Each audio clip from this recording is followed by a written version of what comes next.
Welcome back to another edition of the Total-MLS Roundtable. Seems like there are some things going on currently in Major League Soccer that we took a good time to have a roundtable. Apparently, Toronto FC has turned into America's team. If you're not watching your Twitter feed or checking the internet, TSN is reporting that Josie Altidore to Toronto is a done deal. They're sending Jermaine Defoe to Sunderland, and apparently Toronto getting a, quote, significant amount of cash as well. Also, Giovinco from Juventus, also apparently getting closer to signing. So Toronto, as they did last year, turning themselves into a bloody big deal. Part 2, I guess. We'll go to Rob in Canada, wearing his Toronto FC jersey. What are your initial thoughts as he just gets home from the gym and finds all this out? I don't even know what to say, honestly. It's like last year all over again. This time with one more American, that's all. But honestly, I like the move. I think Defoe clearly didn't want to be here, so send him somewhere where I guess he doesn't mind going. Get Josie Altidore back. I mean, he killed it when he was in the Eredivisie. He did well his first stint in MLS with the Red Bulls. Why not give him another shot? I'm sure everybody seems to be... Well, the two things that are apparently everybody's whining about on Twitter have to do with the salary and his production rate. Salary, yeah. I mean, that'll... $6 million, if that's what his salary ends up being, then I think that's a pretty high wage. But I didn't imagine him coming back to MLS for anything less than half of his, anything less than double his current salary, which is $2.2 million. So I think we got ourselves a good striker who's being overpaid, probably, but will hopefully produce some goals for us and will hopefully enjoy being here. Yeah, I think, he's, 7 years younger than Defoe, too, so that's obviously a big thing. He's 25. Here comes an update on my phone from the Score app. Toronto FC agrees to deal with Josie Altidore, so it looks like things are in motion. Taylor Twellman's now tweeting about how many goals Altidore will score. Mike, in New York, Josie was once a Red Bull. There were rumors he might come back. He now looks to have slipped through Mr. Curtis, Mr. Marsh's hands. I guess Josie Altidore's name wasn't in that 300-page vision that Ali Curtis wrote out. I mean, I don't know. A lot of people are saying, all Red Bull fans, I guess, are trying not to be hurt by this with the other news that I'm sure we'll get to that has happened in the last few days.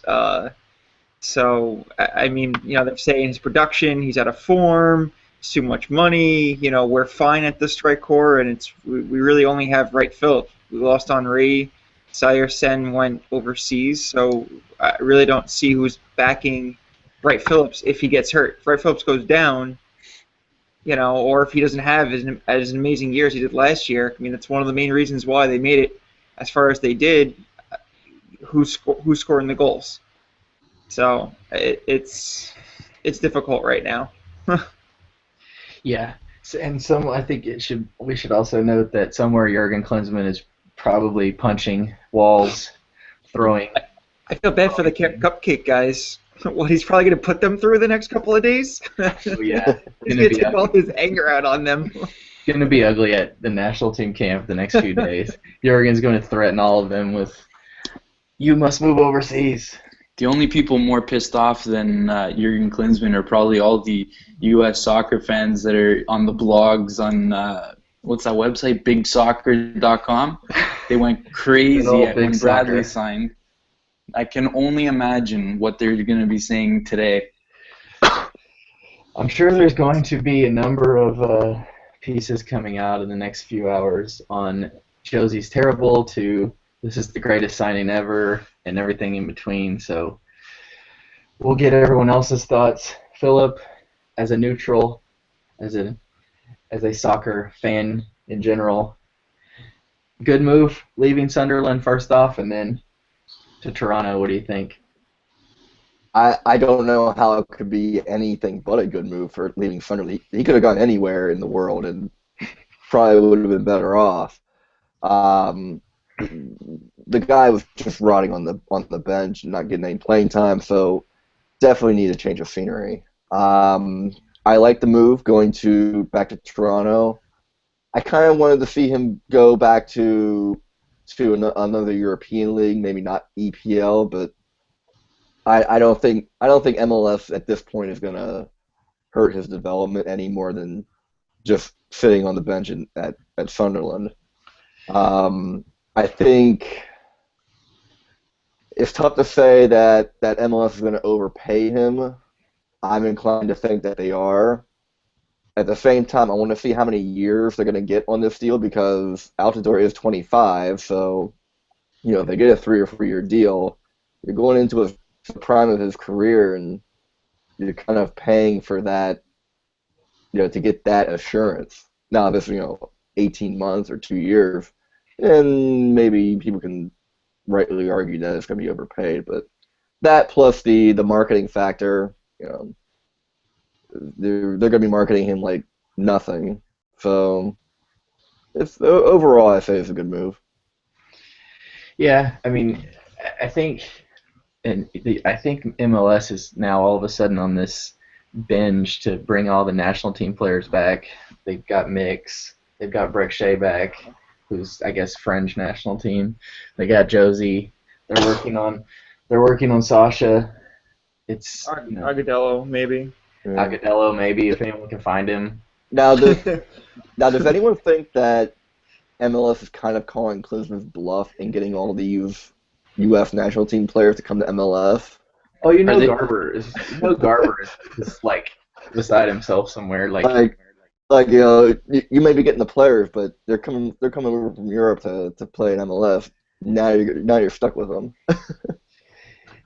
Yeah, I mean, and you there's gonna be people out there who would probably say, well, MLS is undermining the national team, and then get into the whole discussion of what is MLS's job and quote unquote in promoting are they supposed to help the U.S. national team or Yeah, but go ahead. I was gonna say if the league goes out and keeps getting these better, right, the best American players, the league is also going out and getting players from other leagues and other countries that are as good or a little bit better, and these guys are going to play competition against them. I mean, MLS wants to increase its competitive nature. It wants to, by 2022, be one of the top leagues in the world. So, they're trying to do that, and the first thing is to draw back all the old MLS guys that, I mean, they're not old because they're younger than me even, but I don't know. I don't think Garber gives a damn what Klinsmann thinks. I mean, maybe he does, but Well, when you say talent, the differences between U.S. talent coming here and other European talent is the European talent coming here is in their mid-30s. Steven Gerrard at 34 is way different than Steven Gerrard at 24. So while you're getting U.S. players in their prime, there's still a stigma that it is older, big name European players. I think once they do eventually get to the point where you can get guys like, let's say, I know he saw reports he turned them down, but Chicharito, guys in that mid-20s range that kind of made a name for himself in Europe. Once they start coming over here, then the ball can roll. There was a report saying that MLS offered Chicharito a contract, right? And he turned it down to go to Madrid. Yeah, Goal USA. Goal.com, I think, reported it. Colorado signed a La Liga defender. Firm report that the Rapids were in on that, by the way. Firm report. With sources. The Rapids were in on Chicharito. Yeah. Yeah, the Dynamo signed a player from Spain, La Liga. The Dynamo signed Raul Rodriguez from La Liga. Oh, okay. So, yeah, I mean, you got guys who are gonna slowly come over. There's still gonna be the Gerrard, Lampard type splash signings, but these kind of under the radar guys like the Diego Valeri's and stuff that come to the league. Those are the guys who are gonna really up the play and up just the quality of the league in general, I would think. So, Josie, Toronto, Michael Bradley, Josie back together. I guess Gilberto is still hanging around, maybe, Rob? Well, I guess it all comes down to what the next CBA has, because if there's a fourth DP spot available, we could probably keep Gilberto and get Jovinko if that was the case. But I mean, who knows? I haven't really seen any or heard any developments from the CBA negotiations. I don't know about you guys. I don't think much is coming out, which No, it's not. which could be good or bad. But I think given the amount of deals that we're seeing, I think some things have been somewhat agreed to. Like leaked out, I guess. In principle, only because all of these people who are signing deals, if they didn't know that the cap wouldn't be raised or would be raised or something like that, they'd wait until after it was signed. So clearly something has been somewhat agreed to that assures the players that it's going to be this number, so then they can sign for. And because the deals aren't publicized, we don't know how much they're making, so they may know that the cap is $5 million, but we're not going to know it until the first players union, when they release the salaries. Well, what did I was gonna say? Didn't Price say something today after they signed Diskerud, New York City FC, about the salary cap having like a moderate raise or a modest raise? I don't remember the exact words that he said. A 5% increase every year. That's not unheard of. 5% increase. I think he mentioned something about because they bought Diskerud down with allocation money, and I think they're basically guessing that at what it's going to be, but he hinted that it's some kind of increase. But they kind of have to just play what they think right now. They bought Diskerud down to what they think will help them. So, yeah, I think everyone's just kind of in the dark right now. What's the deal with Mixed Diskerud? I hear his name talked about and written about all the time, but I don't know anything about this guy. He plays where, in Norway? First off, the Minute Blazers call him Norwegian Messi. Oh, really? So obviously, he has beautiful hair. I've seen that. That's about it. No, I mean, he had a nice time in Brazil not playing. Yeah, that was surprising. In all honesty, especially after Josie went down. Yeah. Yeah, he took Landon's number 10 to Brazil, so he has that going for him. Had just as much of an impact as Landon did. He had a good Gold Cup for the U.S. He had a really good Gold Cup. Him alongside Stu Holden, but he did have some pretty good games in the friendlies. He can he's kind of hit and miss that way, but for his club, like what has he actually done for his club? Not be in the 18 a lot. Sit the bench. So basically, New York signed him for name. Like, I don't know. I think he played at, where was he, at Rosenborg?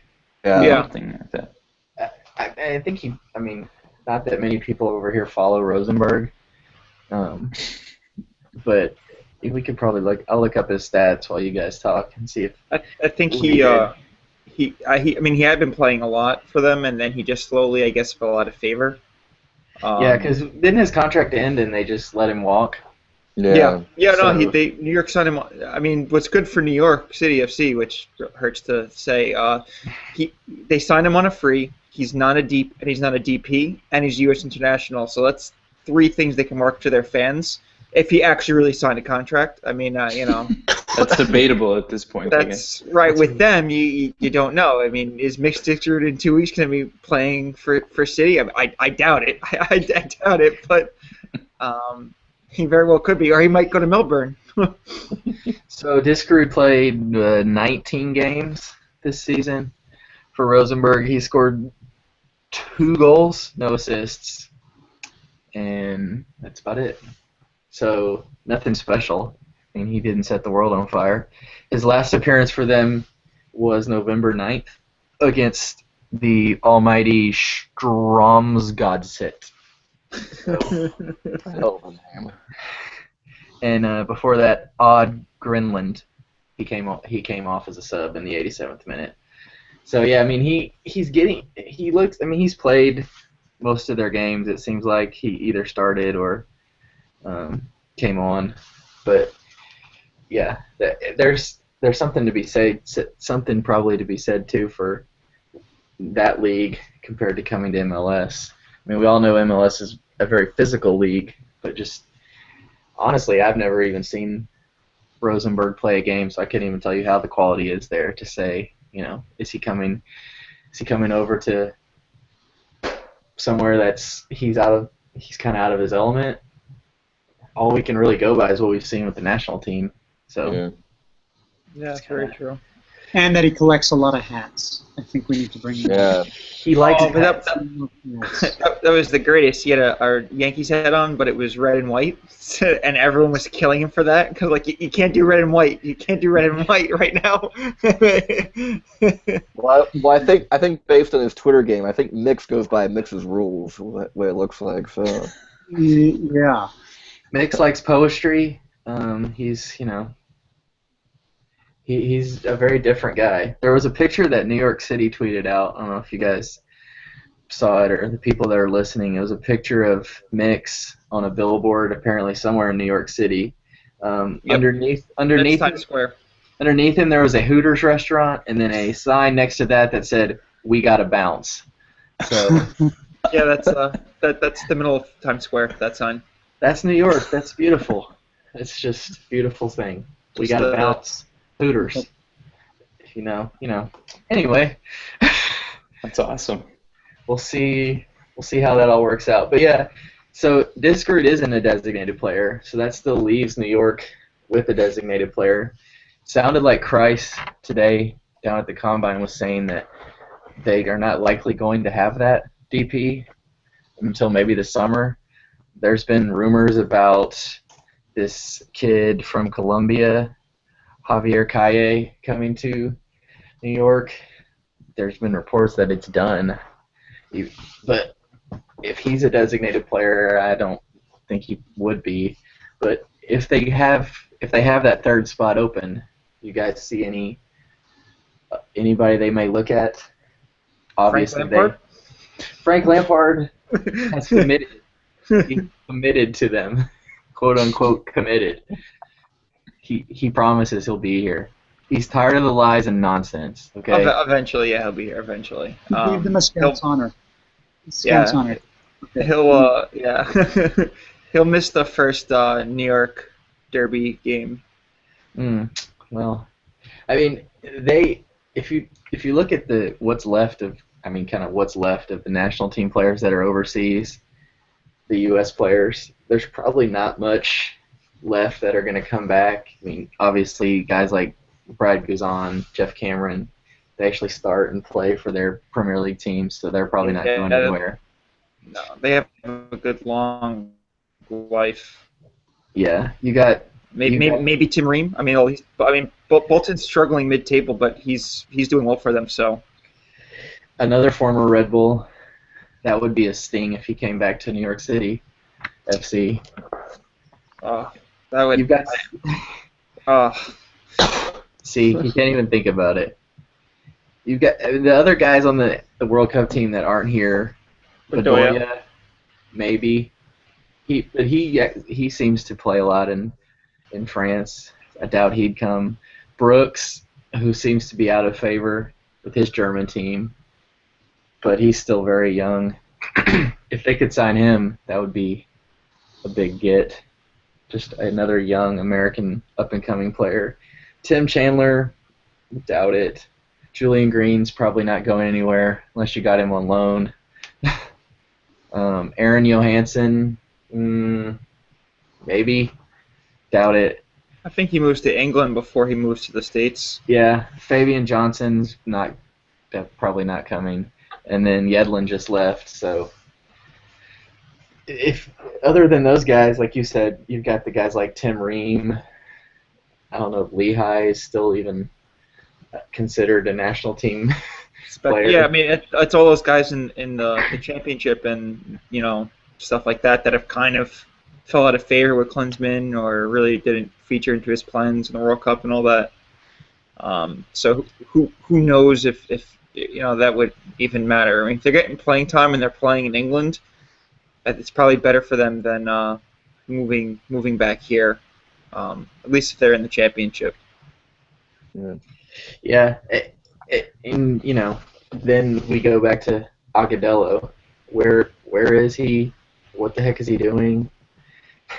You would think at this point he doesn't have many options because he's not playing anywhere. You would think he would just kind of put his tail between his legs and come back, kind of like Adu did with Philadelphia. But Agudelo seems to be a little enigmatic, I guess. When was the last time that he actually played for a club? Was it New England in the previous year? Probably. I don't know. He had a stint in, Netherlands or something. Yeah, he was on loan at Utrecht. Yeah, okay. Oh, right. Yeah. Yeah, I guess he's out of his contract, and yeah, his last game, according to ESPN FC, May 3rd, he played for Utrecht. He played 90 minutes. So what's that? 8 months since he's played a competitive game. He should have. I mean, I know he was training with Orlando City, so maybe they're. I mean, I don't know. I think that's probably part of that whole Stoke thing. Yeah. He just came over. I mean, if he comes back, he's not. He thinks he's worth way more than I think what he would get paid. No one's gonna give him DP money. He's not gonna get Josie or Bradley money. No way. Well, yeah, if this group isn't getting DP money, supposedly, that we know of, Agudelo definitely not. He just turned 22, so I mean he's still. Yeah, he just turned 22, so he could actually be the young DP, so it's not that big of an issue. It only hits the cap at 150, I think. Yeah, I mean, if you could get him on a young DP deal, that would be. I mean, I could think of a number of teams in MLS that could use him. Yeah, I mean, he's not. Absolutely. He's not a bad player. He's played here before, so he knows the league. He scored goals here, so he's not. And there is still time to get your career back on track. Yeah. It's not a failure if you come back to MLS. I think Freddie Adu had too much.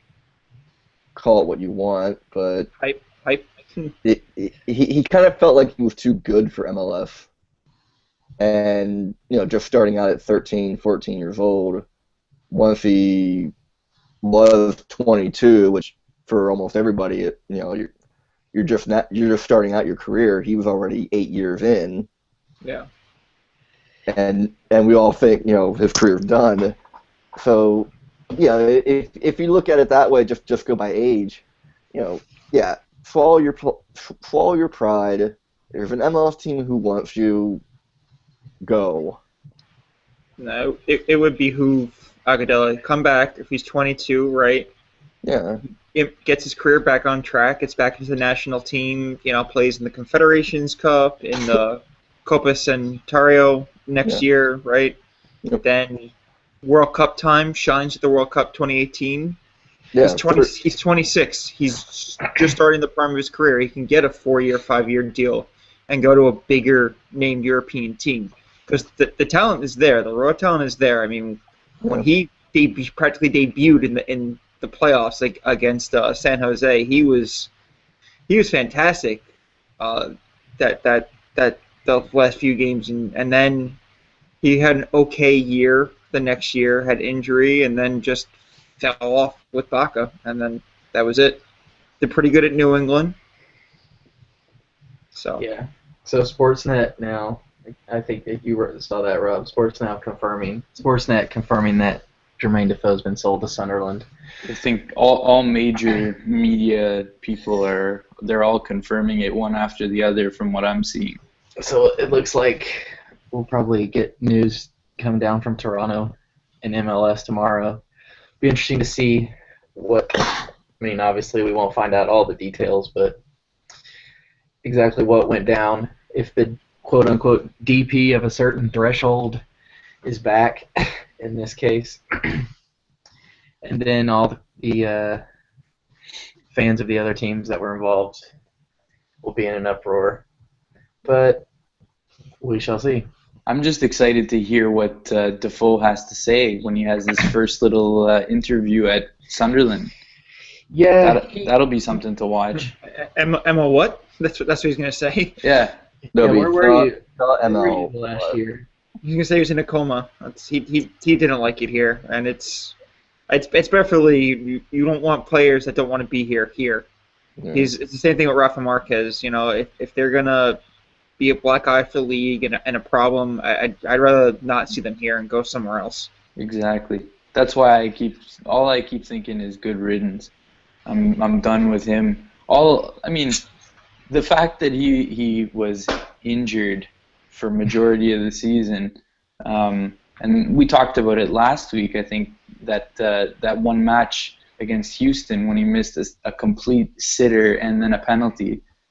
I think that's what put me over the top, and I'm pretty sure most people around me were all yelling the same things that I was, and besides the profanities, we were all saying, get rid of him.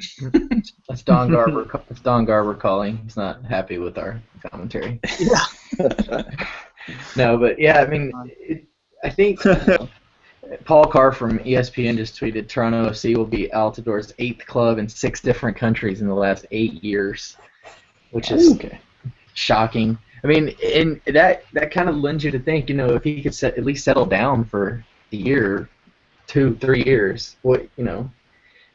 Obviously he's human, bouncing around from team to team, country to country, league to league.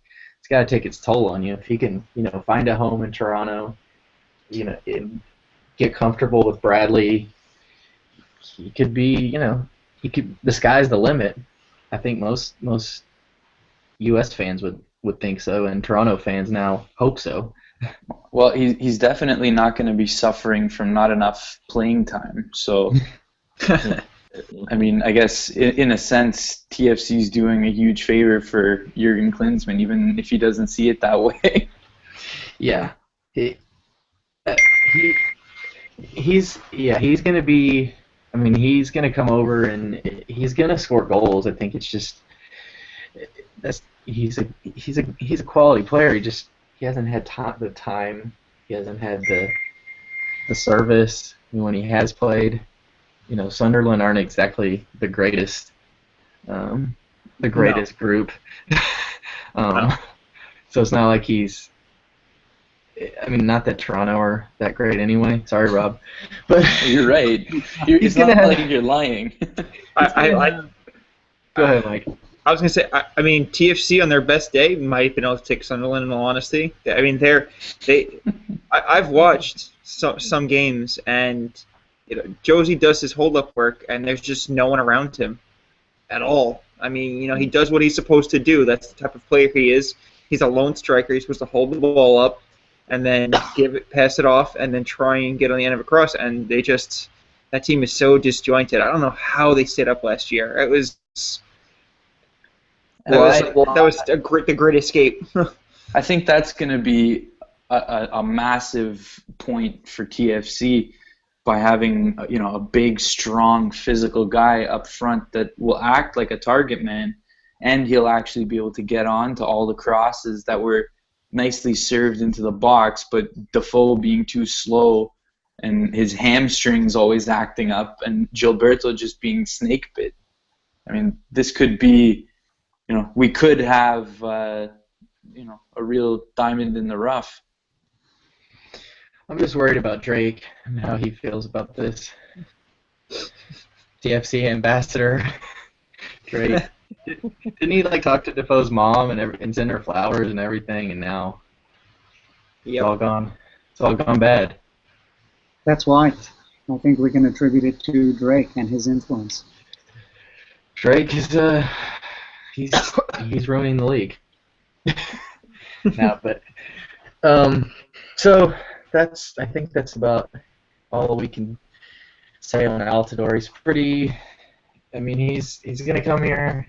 He's gonna want to probably prove a point, especially because Jurgen's probably gonna yell at him and send him to the corner and timeout for coming to MLS when he strictly told him not to.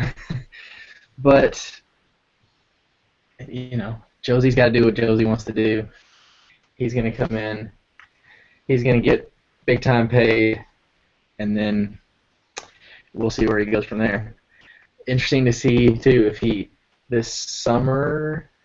Let's go to the MLS schedule, I guess, for a minute. The MLS schedule came out, and I don't know if it was a surprise to some people, but there's no break this summer at all for the Gold Cup. It's the Gold Cup, right? This summer.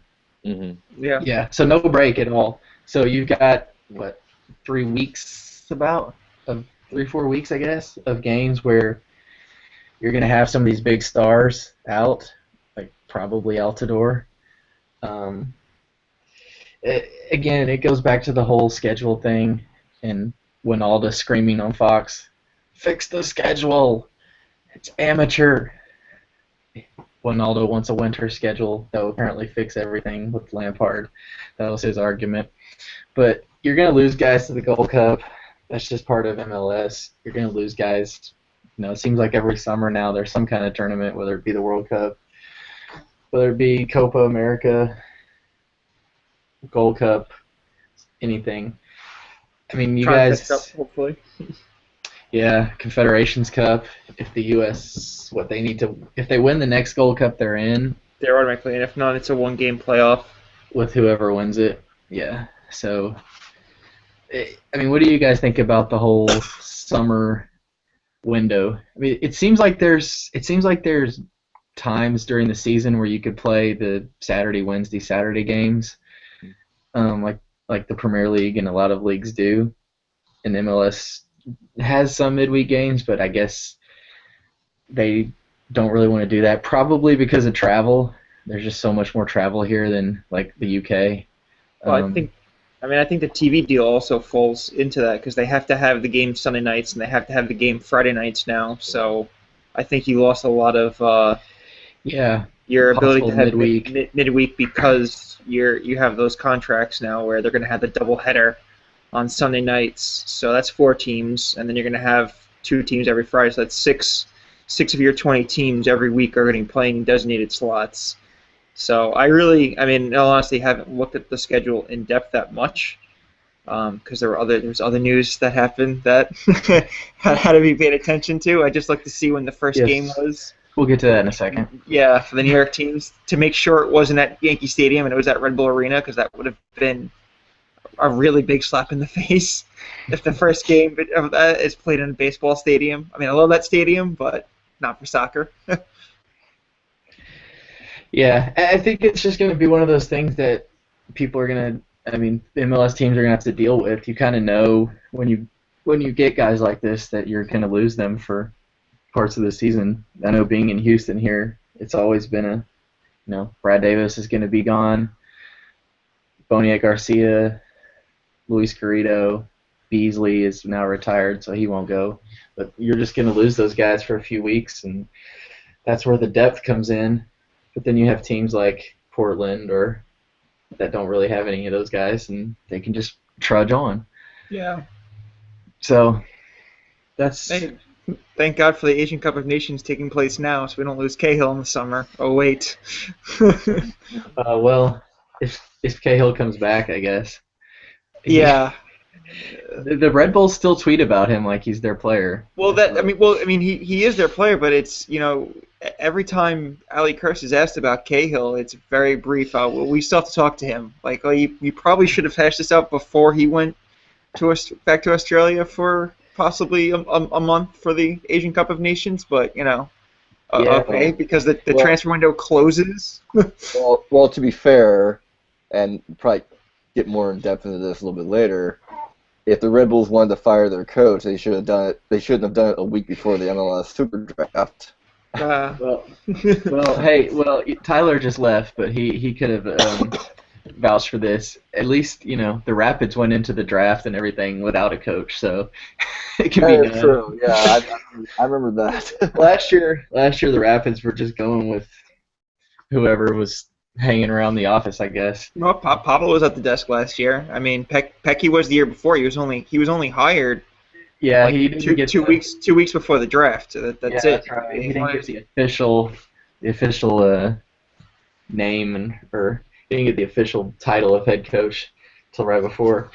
So that's a nice segue.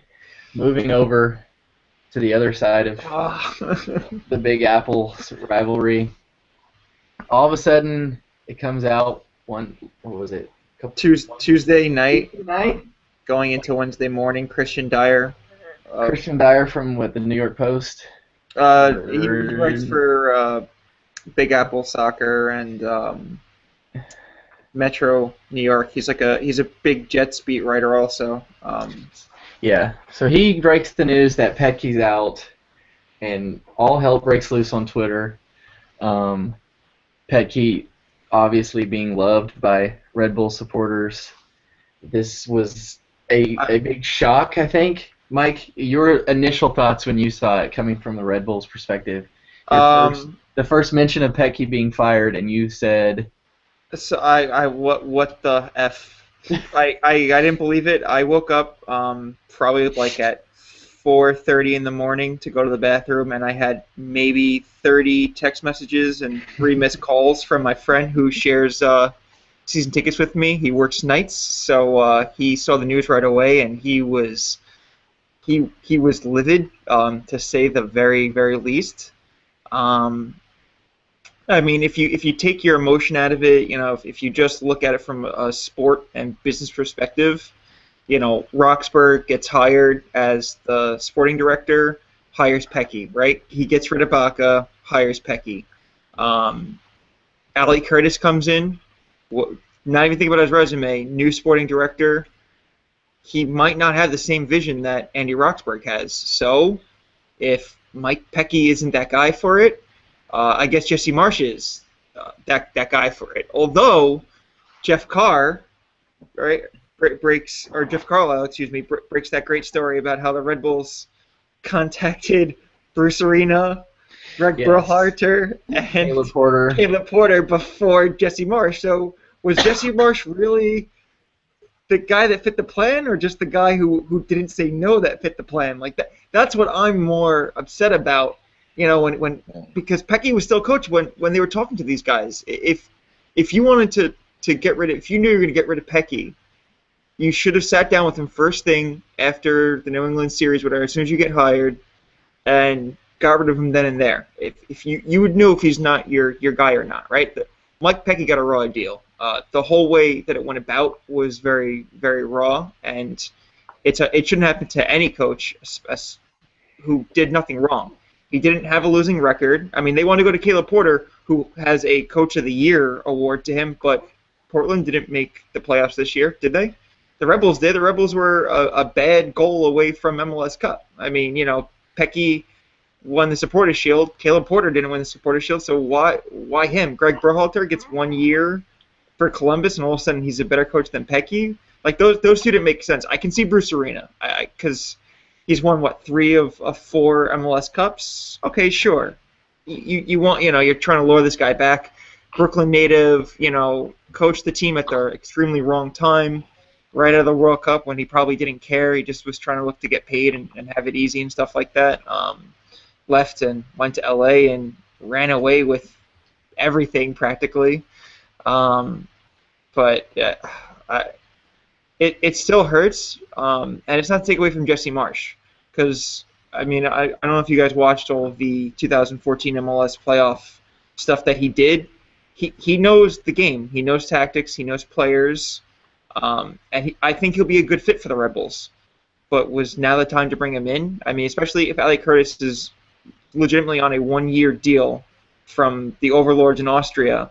You know, Jesse Marsh wouldn't say how long his deal was for. I mean, that's normally the case, but he says he wants to be here 5 to 10 years down the line. But if Ali Curtis only has 1 year, to me that means Jesse Marsh only has 1 year. Because if Ali Curtis is gone at the start of 2016 and it's another guy in, guess what?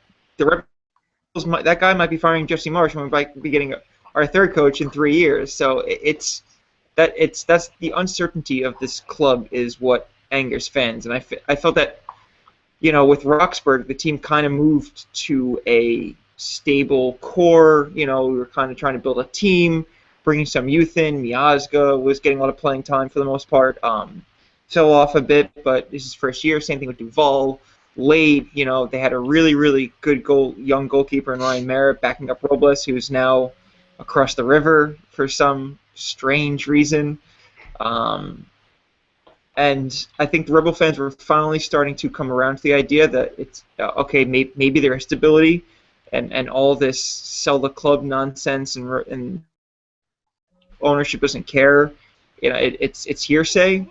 But as soon as this happens and all the events that follow in the last 7 days, I think a lot of fans are just, wait a second. I mean, I've seen a lot of fans jump ship to New York City FC, which they want to. That's fine. I'm not going to hold it against them. But they're losing a lot of money. People are not going to buy jerseys. They're not going to go to the games. They're not going to spend money at the concessions. They're not going to renew their season tickets. They're not going to recommend them to their friends. So, they always got knocked for attendance. We'll see come dead of summer how bad it truly is. Yeah, I mean, and I just on our Total MLS Twitter account when I was on it, there was a lot of that anger. It seemed like people not wanting to renew their season tickets. People just, all in all, just pissed off, I guess you could say. Yeah. And if you haven't listened to the Scene Red, New York guys did a very good show last night with Petke. They had him call in and take questions from the fans. It's on backheel.com. If you're not following them on Twitter or have been to their website, check that out. Really good show they did with Petke. It was really good. He's a class guy. I think a lot of people teared up, even some supporters at Petke, just being what you would expect from him, classy. Obviously not gonna, a lot of crap went down that obviously he's not happy about, but he's not gonna come out and just blast the Red Bulls because first he loves that club and he still believes red and black. That's the great thing. I think he said he'll be in the supporter section for some games because that's his team. When he got hired, he said he knew it wasn't going to last forever, and that's every coach, and that's known. Unless you're going to be there for 40 years, 99% of coaches don't last that long at one club. There's only so many Alex Fergusons and guys like that. He knew it would end eventually. I think it was very abrupt for him, though. It caught everyone blindsided. I mean, he had tweeted as early as Sunday, looking forward, to the coming season and getting back to the grind, and then 48 hours later he's gone. I doubt that home game against DC he'll be in the supporter section. There'll be a lot of Michael Petke chants though. Maybe that might be the only chanting that game. There'll be a lot of protests, a lot of jerseys of his old jerseys. Eventually you'll see him in the stands because he's that kind of guy, and I really hope he gets another head coaching job somewhere, another job somewhere, and he's successful. I mean, he can win the treble at DC United, and I would still love the guy because that's how much he meant to the supporters here. and how if you ever saw him at like any of the events that they did, whatever, he's more approachable than anyone else in the room. You go up to him, he'll talk about anything and everything. He has a great sense of humor. So, early rumors, he might be joining Robin Fraser at TFC. So, once again, Rob, you're just taking everything that is ours. Just trolling U.S. soccer. That's what we do. Just taking U.S. soccer and everything that everything they love. But yeah, I mean, I think everyone kind of is rooting for Petke now, especially after his interview last night. If you heard it, he's a guy you want to root for. So now the Jesse Marsch era begins. He lasted one season in Montreal, their first season, which obviously is difficult for anyone to coach an expansion team, but Marsch. He was 12, 16, and 9 with the Impact, I think. An expansion club. He had to go against it. Ownership really didn't support him a whole lot. So, he traveled the world a bit. Hopefully that photo of Sasha Klesha and him happens much more repeatedly over the next few years. I would not mind Klesha in a Red Bull jersey come March. Yeah, I mean, if Kleshton comes over and Wright Phillips is scoring, 25, 30 goals next season, things might be forgiven quickly. Yeah, yeah. There's definitely room for New York to turn it around. The thing that has just baffled me throughout the whole thing was through NYCFC's debacle of handling their own situation. The Red Bulls had it right there that, throughout all the, switching over to NYCFC, like they were going to be the popular team. They had it all right, and then just find a way to screw it up. I think a lot of fans, I agree, they were confused by the move. I've always subscribed to it that if you're going to fire a coach, it's a waste to do it this late in the offseason. If it was really the fact that it was about performance or just going a different direction, do it as soon as you finish the season. If it's the day after the last game or a week, or do it then, because then you get a new coach in there. You have more time to implement everything. Now it's you just wasted month and a half, and now you got Jesse Marsch in there, who is their fourth choice at least, trying to put the pieces all back together. And I think correct me if I'm wrong, but I think New York fans accepted the fact that this year was going to be sort of a rebuilding year because Henry's retired, most likely Cahill's gone, so it was going to be tough to replicate what they did. So Red Bull fans were okay with it being, a tough year. Now Petke's gone, and it's kind of the last straw to a lot of Red Bull fans. It literally hit the fan. Mm-hmm. Yeah, I think in kind of branching out from Petke's firing, next season there's going to be 20 MLS teams. 14 of them will have a head coach with a year or less being at their current team, which is pretty crazy. I mean, obviously, in a lot of American pro sports, there's a lot of turnover with head coaches. We've only got 6 guys who have been with their current team before last season. Arena, Siggy, Burmese, Ben Olsen, Jay Heaves, Caleb Porter. That's it. Obviously, Heath has been at Orlando, but they were in USL Pro, and now they have a completely different roster. different makeup. So it's Yeah. basically a new team for him. I mean, what do you guys make of this? The whole turnover of coaches in MLS. I mean, obviously Rob's had about 15 coaches in Toronto. That's second nature for me, so whatever. Hey, that's the same thing. I mean, we've had a ton, in New York. It's like every other year almost is a new coach. I think Bach was like one of the longest tenured, and he was here for 3 years.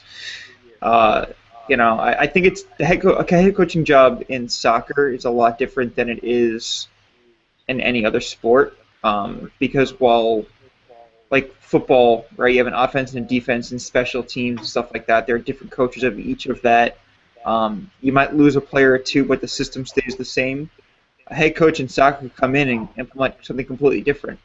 Like they're talking about Curtis and Marsh are talking about this tempo, analytical, new age style of playing, and I think that means 3 in the back. I really think the Rebels are going to play with 3 defenders in the back, and the Rebels' defense right now, I don't even think there's 3 defenders on the roster. That's how bad it is. So you have to give soccer coaches, especially in MLS, time to build, because they're trying to implement their playing style. I mean, somehow Pecky, when he tried to do the 4-3-3 for the first 3 months of the season, and it was failing ultimately, he changed on the fly, and luckily it worked out. And then this year he changed the formation again towards the end with McCarty and Alexander in the holding role, but it's difficult. We don't want to see them because after one season, you don't make it. You don't make it to the postseason. 12 of the 20 teams make it to the postseason, so you probably lose your job. Yeah, you probably we just got a tweet from Ken. If you're hired as a head coach, I should probably not buy a house. Look to renting. Yes. Yeah. So are you telling me now that Jason Craze is the 7th or 8th most tenured MLS manager?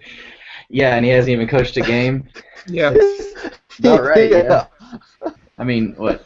Marsh has been hired since then. Owen Coyle, Kinnear at San Jose. Yeah, I mean, he hasn't even coached a game, and he's been at New York City longer than half the league coaches. So that's kind of the state of the league right now. Yeah, you don't produce, and they're already moving on to the next guy. MLS next. Next 20 seasons. I think that shows a bigger issue with the league in general is too many teams have a win. You can say this with most sports now, but a win now philosophy coincided with the fact that now 12 out of 20 teams qualify for the playoffs. So many teams figure, well, why rebuild? Go for it this year, make the playoffs. Who knows? And I think that's a very short-sighted argument because while people like to preach the fact that there is parity in MLS, and there is to an extent, LA won the MLS Cup 3 of the last 4 years. Yeah. The other team to do it. The other team to do it was Sporting, and they had to do it by going through the draft and picking up players for years. So, you either had a team who was loaded with talent or a team who actually did the slow building process of bringing up a team rather than getting the big buys. New England did it. New England tried to do it with Jermaine Jones, and they almost succeeded with it. Yeah. But it's a lot harder than what it's made out to be. Well, I mean, I think the Red Bulls the last 2 years they probably knew Henry wasn't coming back, so it's like, okay, these are our 2 years to try and get in, sneak in, and win a cup. They won the Shield, which is a big step for them, and then they don't start really great this last year, but they almost pulled it out, and in that championship game, the way if LA played the way they played against the Red Bulls, it could have been a different story because the Red Bulls were a counter team and they could hurt you on your chances, I'm sorry, on your mistakes. And that was the mentality, and I think every fan realized that. And like you were saying, Dustin, that that they were, or I'm sorry, Philip, that you were saying that it was going to be a rebuilding year. I think we were okay with that because we sacrificed that the last 2 years to try and win a cup. Yeah. So, All right, so a little breaking news as we round up the show here. Gareth Wheeler from TSN. I guess you're seeing this, Rob. Yeah, you beat me to it. At Wheeler TSN on Twitter if you don't follow him. Breaking Defoe Altidore swap confirmed. Allocation looms. Could MLS keep Josie out of Toronto? So it looks like Altidore is going to go through allocation. Again, Montreal has the top spot.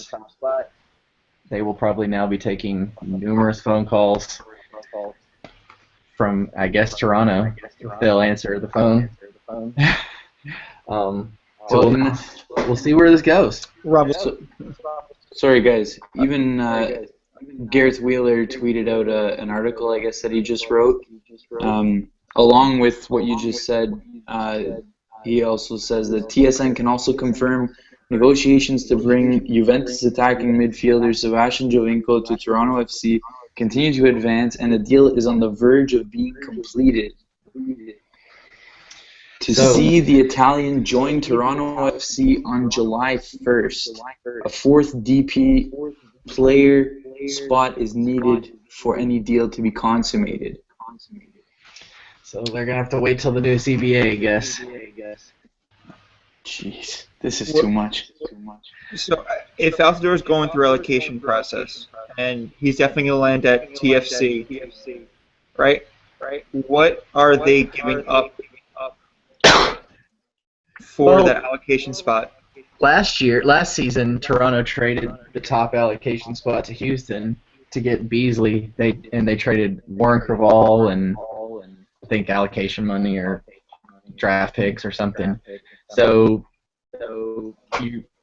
Beasley, Altidore, I don't know how they're totally different players, but that's at least a comparison.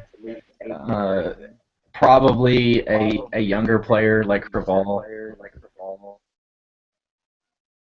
I don't know. I guess we have to wait and find out. The beauty of MLS in the silly season. I kind of want to see Montreal pull a troll move and trade it to Real Salt Lake or somebody. Top allocation. Oh, sorry. You guys were calling. We were on the other line. We never. Well, Gareth Wheeler is also saying that the Red Bulls still have interest. So who knows if they make a sweeter deal with Montreal than Toronto can, or if Montreal just wants to troll. All my mean words towards Montreal might come back and bite me after all. That's what we call it. I don't know. That would be. I can't. Oh my God! MLS's rules are so asinine. I'm pretty sure Garber is going to flex his soccer Don muscles too. Oh yeah, the soccer Don's coming out to make sure Josie gets to Toronto. Josie's going where Don wants him to go. End of discussion. But would he not want him to go to New York? That's what I find strange. I would think Garber wanted to go there and would want. And Josie would want to go there. Toronto instantly becomes a good team with Altidore, and the Red Bulls are still kind of meddling, I guess. Let's backtrack on this. Toronto may or may not be a good team this year with Altidore, because we said the same thing about when Jermaine Defoe came here. We know how that turned out. So I think Toronto's gonna be better. I think they're gonna do well. But yeah. I have that reservation now that I didn't have last year when we were all giving Toronto the trophy. Well, you know what? I mean, yeah, he ended up being, I guess you could call him a bust because of his attitude. But you can't question that Toronto wasn't a better team when Defoe was in the lineup. No, Oh no, agree. he was when he was there and he wanted to play. They were a pretty dynamic team. Yeah. But you know, I mean, hopefully Josie doesn't get injured like Defoe did, because that'd be bad for U.S. fans and Toronto fans. So our fates are now tied together twice. Oh man. It's all happening. All right, so with that, we're going to wrap up the show. If you're on Twitter, and you probably are if you've got this link, go check out Wheeler TSN. He's written a couple of good stories about this whole Altidore thing. Now allocations coming into it. In just the hour we've been on the air, Altidore's jumped around to probably 4 or 5 different MLS teams. So And one French team. yeah, he's La Liga probably. So we'll if anything else comes out, we'll update it on our Twitter, tweet it out. If you're following us, you're good for that, and we thank you. So thanks to Mike, Philip, Rob, Tyler, who had to bounce, for coming on tonight. Thanks to my special co-host, my daughter, Harper, who had her first show. She's very excited about the new season. So thanks to everyone for listening, and we will talk to you guys next week with probably 15 more player signings and who knows how many rule changes. So until next week, talk to you then.